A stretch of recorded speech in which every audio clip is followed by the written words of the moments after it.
Assalamualaikum warahmatullahi wabarakatuh. Alhamdulillah wassalatu wassalamu ala Rasulillah wa ala alihi wa ashabihi wa man wala.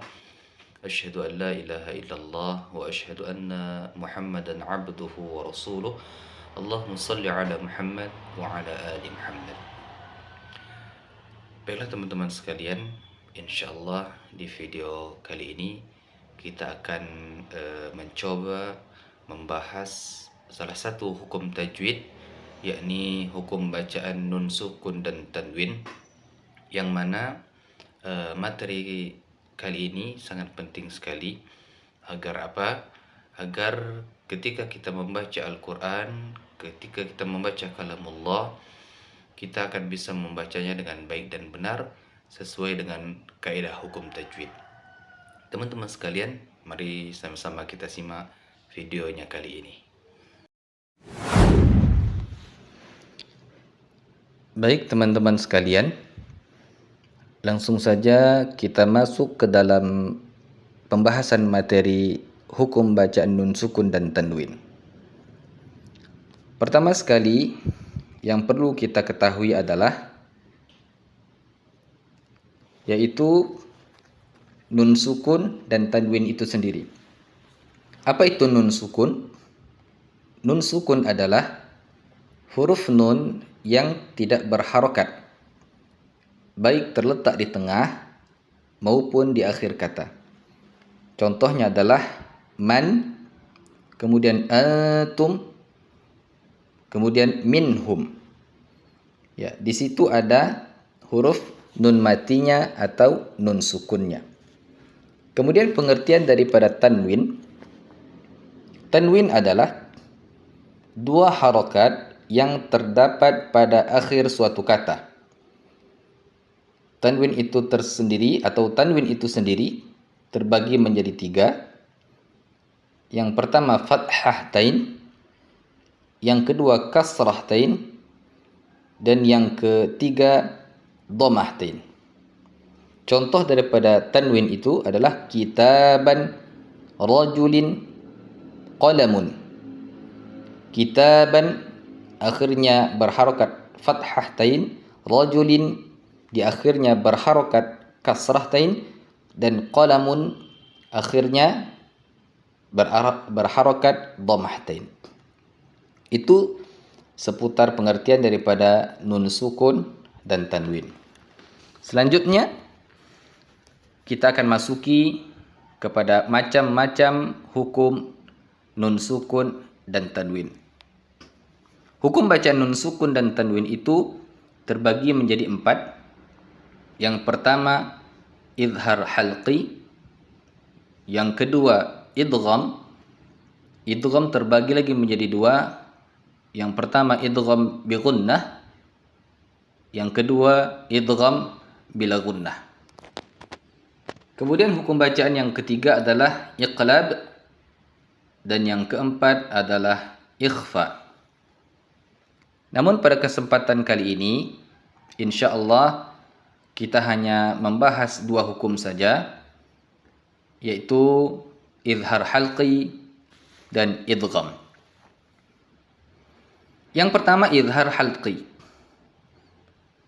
Pengertian daripada hukum ini adalah izhar artinya jelas dan halqi artinya tenggorokan. Izhar halqi adalah apabila nun sukun atau tanwin bertemu dengan salah satu huruf halqi, maka cara membacanya adalah dibaca dengan jelas tanpa dengung. Huruf-huruf halqi itu adalah yang pertama hamzah, kemudian ha, kemudian ha, kemudian kha, kemudian ain, dan yang terakhir adalah ghain. Jadi huruf izhar terdapat 6 huruf. Adapun contoh daripada izhar halqi ini, nun sukun bertemu dengan ha. Ya, di sini kita bahas nun sukun bertemu dengan ha. Contohnya minhad. Minhad. Jadi kita membacanya jelas tanpa dengung. Contoh yang lain, ketika nun sukun bertemu dengan huruf ain.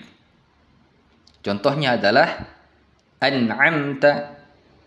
An'amta dibaca jelas. Kemudian contoh yang ketiga, ketika tanwin dhammah tain bertemu dengan huruf ain. Bunyinya sami'un alim. Sami'un alim. Ya, suara nun terdengar jelas tanpa dengung. Itu tadi pengertian huruf-huruf, kemudian contoh daripada izhar halqi. Kita masuki hukum yang kedua, yakni idgham. Idgham terbagi menjadi dua. Yang pertama idgham bi gunnah, kemudian idgham bila gunnah. Idgham artinya meleburkan atau memasukkan. Adapun bi gunnah artinya dengan dengung. Jadi arti keseluruhan daripada idgham bi gunnah memasukkan dan didengungkan. Definisi lengkapnya yaitu apabila nun sukun atau tanwin bertemu dengan huruf-huruf idgham, maka nunnya dileburkan ke huruf sesudahnya dan dibaca dengan dengung. Adapun huruf-huruf idgham ada 4. Huruf-huruf idgham bi gunnah ada 4. Yang pertama mim, nun, waw, dan ya. Ya, contohnya adalah ketika nun sukun bertemu dengan huruf ya. Nun sukun bunyi nunnya tidak terdengar lagi. Yang terdengar hanyalah huruf berikutnya. Dileburkan ke huruf berikutnya. Cara membacanya may yaqul. Ya, ketika kita memasukkan huruf berikutnya didengungkan dan ditahan selama 2 sampai 3 harakat. May yaqul. Contoh yang lainnya, ketika nun sukun bertemu dengan huruf mim, mimmal. Mimmal dimasukkan kemudian didengungkan. Kemudian hukum idgham yang kedua adalah idgham bila gunnah. Idgham artinya meleburkan, memasukkan. Bila gunnah artinya dengan tidak dengung. Arti keseluruhannya memasukkan atau meleburkan dengan tidak didengungkan. Adapun huruf-huruf idgham bila gunnah hanya ada 2. Yang pertama lam dan yang kedua adalah ra. Adapun contoh daripada hukum idgham bila gunnah, ketika nun sukun bertemu dengan huruf ra, maka cara membacanya bunyi nun sukun tidak terdengar lagi, yang terdengar hanyalah huruf berikutnya akan tetapi tidak dengan dengung. Contohnya mirrabbihim, mirrabbihim dimasukkan tetapi tidak didengungkan.